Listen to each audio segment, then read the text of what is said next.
Good afternoon. Welcome to OptionsTender. We're going to do a tutorial on a second part for breadth, for market breadth. We did a video some time ago on indicators that could help you out with market breadth and also the mega tech stocks and how they can influence the market. And you can read, basically intraday in a sense.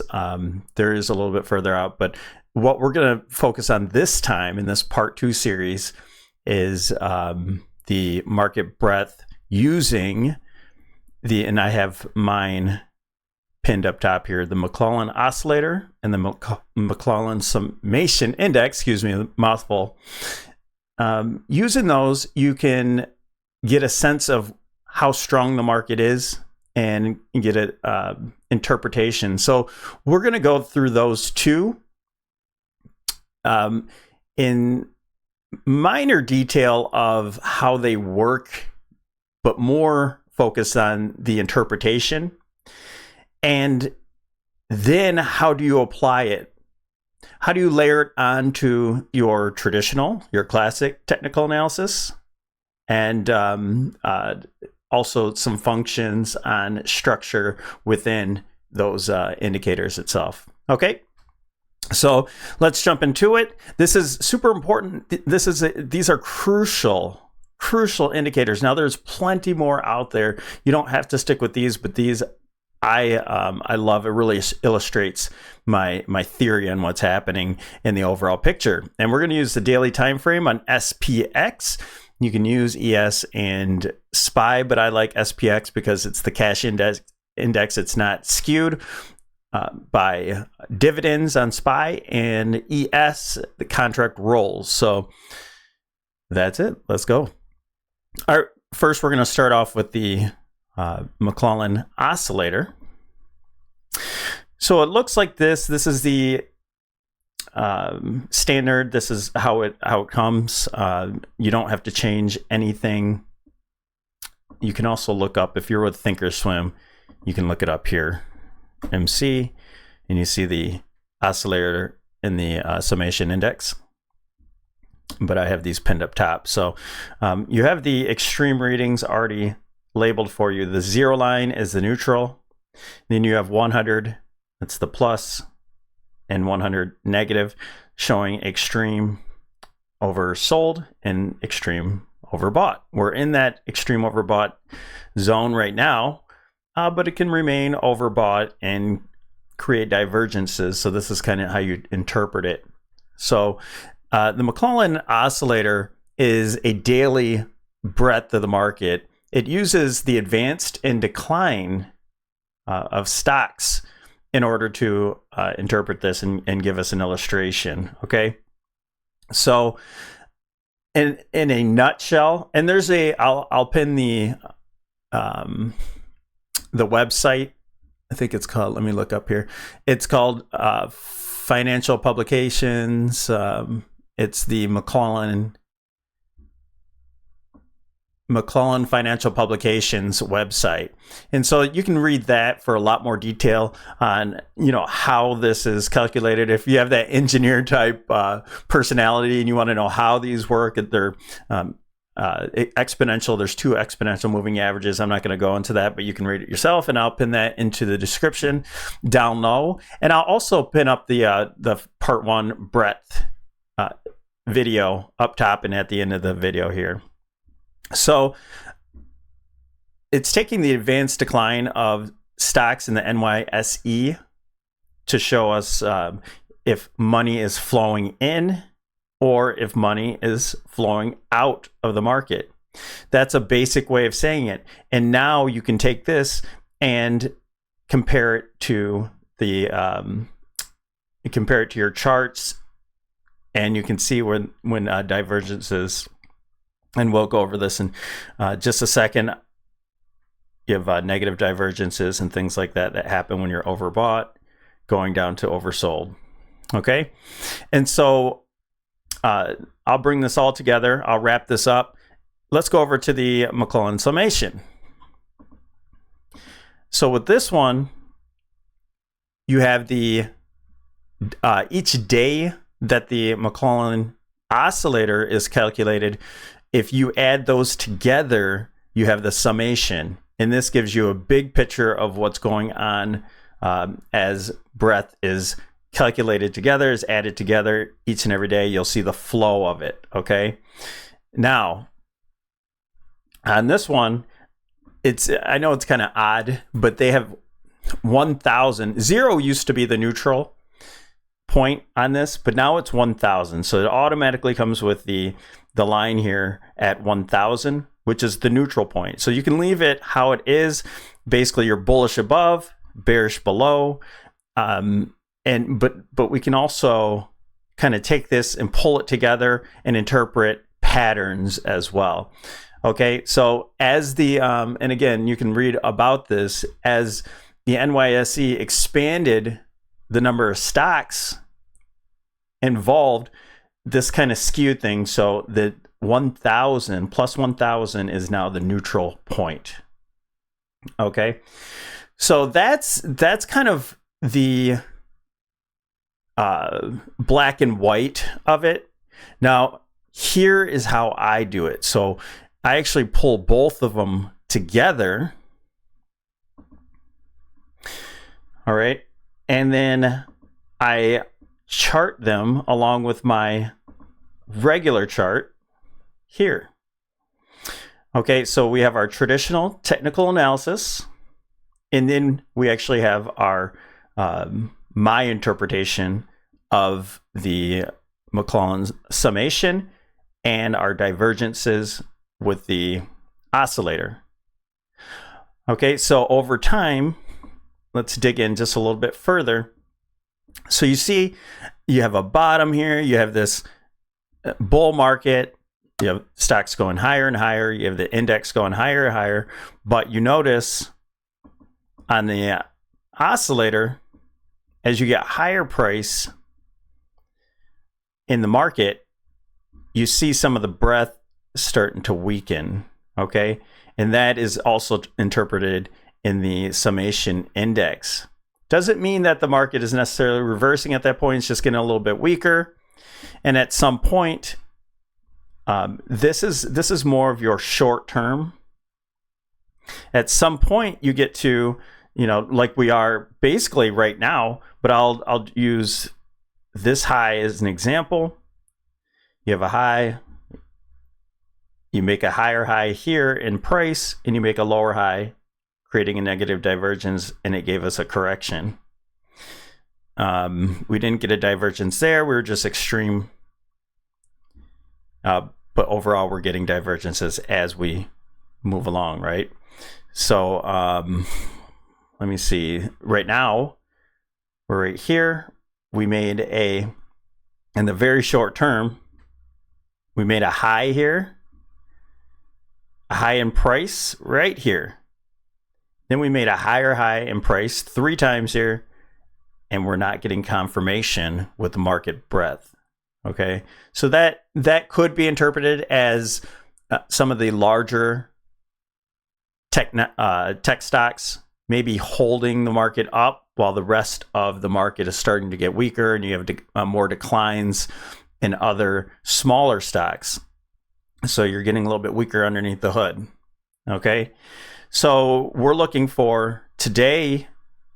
Today, it's Sunday right now. So going into Monday, we're looking at possibly getting our reversal here soon, maybe Tuesday, but pretty imminent, okay? And the same thing with the other side. We had this decline in price, lower low, and we had a higher low, showing that there was some strength within market breadth heading into that low, and that gave us a nice pop, a nice 9-day, 9-day advance in stocks. Basically just straight up V reversal that took out this whole entire correction. Okay, so overall, what are we saying today in this interpretation? We had this nice wedge here that formed, broke down from it, and made a new high. Now, you take, first of all, in the near term, we're getting divergence, and we're probably going to get a correction, just like all of these. Okay, just like any of these, you get a correction. The correction can be small, it can be big, right? So you take that with the fact that if you notice, I have these labeled in a summation: an extreme bull area, overbought condition, an extreme bear, which hasn't been touched yet, and then you have a neutral point. My neutral point is larger than what they give you at 1,000. It actually I have a bull bear pivot here at 1,600. And the reason why is just with more information. If we expand this out more, you'll notice that a lot of times in the bullish aspect or in the bearish aspect, you create a ceiling there, or a bottom, a floor. Okay. And right now we can look at this. Maybe I should just go ahead and give us a little more data here. So if you look at when we had this huge move here after the Corona crash, we started forming a channel. So this is what I was talking about, interpretation of the summation index, where stocks, the tech stocks are probably just booming, and we start getting weaker underneath the hood. And eventually you see this negative divergence right here. Higher highs, lower highs, and then this channel continues.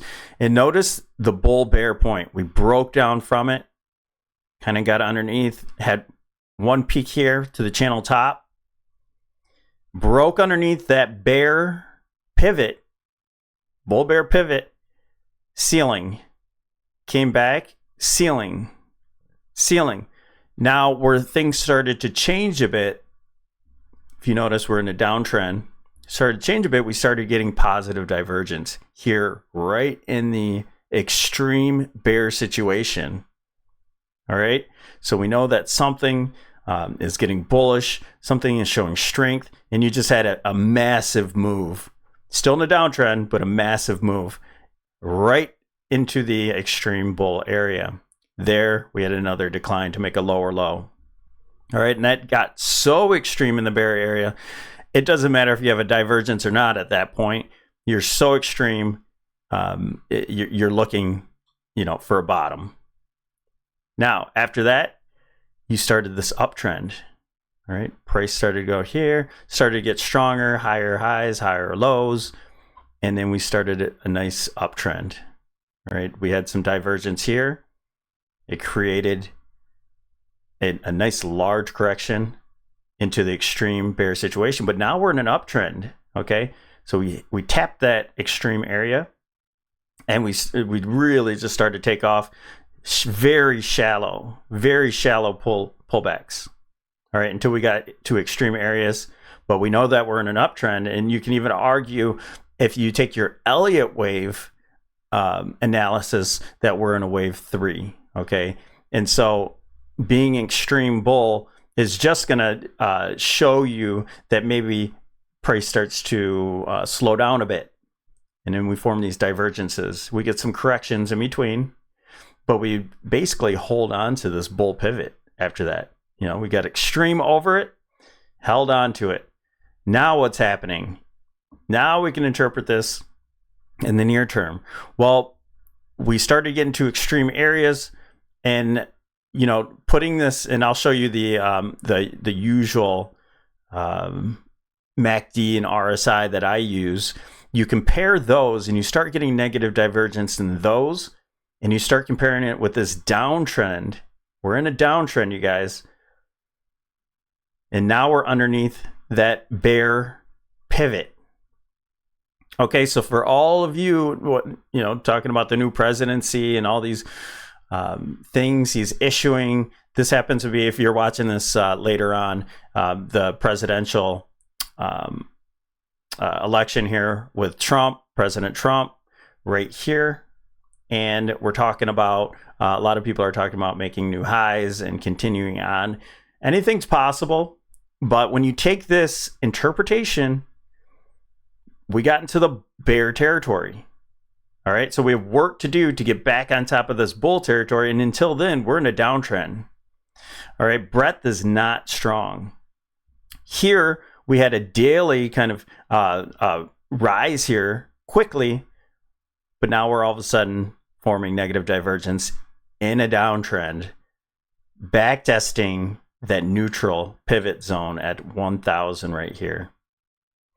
Okay, so I suspect that we'll go down to extreme areas and maybe even go to the point where we have to get some positive divergence before, after a move really happens. So maybe we only get a correction that's down to, the breakout zone, and we're already extremely bearish. Then we have to interpret it that, hey, maybe lows are in, or we need to get a bounce before headed lower, okay? But I want you to know that's our downtrend. That's our downtrend. Now, let's go over it. Now, well, before I have to change screens here. Before I change these screens, now we're also taking this full aspect and we're interpreting it with our traditional or classic technical analysis. And notice this line, and if you've been following my channel, I'm claiming that we're at a historic trend line. If we get above it, maybe we're correct into the correct into the uptrend line here, and then we're able to get above these trend lines. You can't deny that, okay? Then you can be long against them. All right, you can have calls, you can buy stock up above, but as soon as it breaks back down, if it does, then you got to know where to get out. That's what trading's all about. It's not being a bear or bull. It's trading the price action. Okay, so this trend line, first of all, the turquoise, that's 2021 top there. There's 2008 top. That's where the turquoise line starts. And if you notice that purple line, this is a historic line from 1929. And I have them lined up perfectly. There's 2000 top. Look at that wick right into the top there.